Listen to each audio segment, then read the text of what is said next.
most of the time, most of our biggest problems, certainly our biggest economic and social problems, can be fixed best not by expanding the federal government, but by getting it the heck out of the way. I hope I'm allowed to say heck in Cache County. Is that okay? Utah County, sometimes they'll shoot at me for doing that. I live in Utah County. They're a little sensitive down there.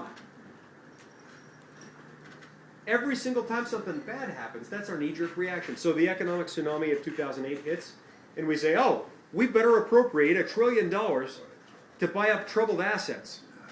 But then Congress also says, led by Senator Bennett to a significant degree, we've got to do this really, really fast. So we don't have time to do it right. Those were almost his exact words. Because we don't have time to do it right, we're just going to have to throw it together fast, give the Secretary of the Treasury maximum flexibility in buying up these troubled assets with $1 trillion that haven't been made yet, that are going to be made by people who haven't yet been born yet. And don't put too many constraints on the Secretary of the Treasury's authority, because we really need this to happen fast. Did we mention that it needs to happen fast? And so they did it fast, and guess what happened? Guess how many troubled assets were purchased? Not one. Not a darn one. Nobody's sure where all the money went. There are billions upon billions of dollars that no one can account for. And all of a sudden we scratch our heads and we act as if we're surprised. Oh, you mean you give $1 trillion to somebody, basically with a blank check, and you're not going to know where all of it went? Well, gee. That's inexcusable. It's unforgivable. I can say unforgivable in this context because I speak not of eternal matters, but remember, governments don't have a soul, so they can't be judged in the next life. They have to be held accountable in this life. And when they do something that bad, that reckless, that irresponsible, that immoral, that disrespectful of our property rights, they need to be held accountable. They need to be held accountable now. And the way you do that is to elect them out of office. So I'm standing for election against one who was the lead cheerleader and negotiator on behalf of that legislation. And I'm asking you to give me a chance to represent you in the United States Senate. And I promise I will never do that to you.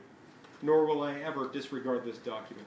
Nor will I ever refer to it as something that consists of that set of loose principles that the Supreme Court has allowed the United States Senate, the United States Congress can get away with. This is a great country. This is a strong country.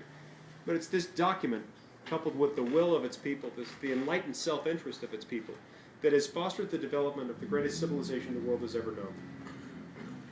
It has done so because it protects life, liberty, and property.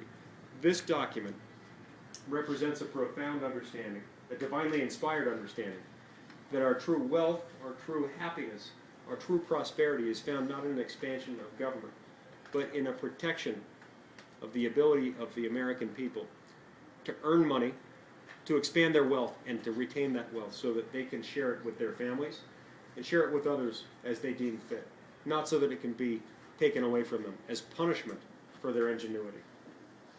You are the people who will rebuild our nation's economy, not some government bureaucrat back in Washington. You are the people who can expand wealth. All we need to do is to keep the federal government out of your way. This document holds the keys to help us understand how we can keep the federal government out of your way. If we'll do these things, as I believe that we can, and we must, and we will. We can, and we must, and we will build a brighter future for America. And we'll do it.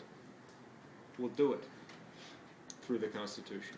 And that's why I'm running for the United States Senate. So thank you for coming to talk to me.